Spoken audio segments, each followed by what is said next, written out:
बिस्मिल्लाहिर्रहमानिर्रहीम। मैं आने वाले तमाम मुअज़्ज़िज़ मेहमानों का बेहद शुक्रगुज़ार हूँ कि वो एक छोटी सी कॉल पे इतना बड़ा क्राउड जमा हुआ। ये जो आज मीटिंग का इनकाद किया गया है, इसका सिर्फ़ और सिर्फ मकसद मरियम बीबी के जलसे को कामयाब बनाना है। और मेरी तमाम लोगों से एक ही गुजारिश है कि ज़्यादा से ज़्यादा लोग अपने साथ ला के जलसे को कामयाब करें। और मैं स्टेज पे बैठे हुए अपने तमाम कायदीन, मेहमान हुसूसी सरदार शाहजहान यूसुफ साहब और ज़फ़र महमूद साहब का बेहद मशकूर हूँ कि उन्होंने अपना कीमती वक्त निकाल कर इस मीटिंग में शिरकत की। और आने वाले तमाम मुअज़्ज़िज़ मेहमानों का भी बेहद मशकूर हूँ।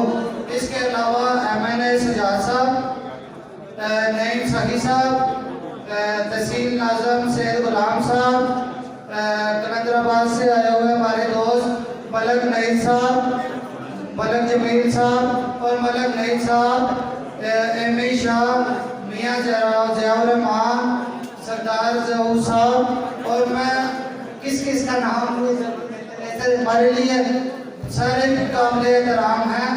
और मेरी आप सबसे गुजारिश है कि इस जलसे को कामयाब करने के लिए सर तोड़ कोशिश करनी है।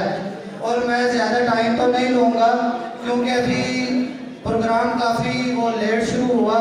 और मैं अपने कायदीन को बोलने का मौका दूँगा ताकि आप उनको सुनें और जलसे के हवाले से उनके साथ भरपूर शिरकत करें। वस्सलाम।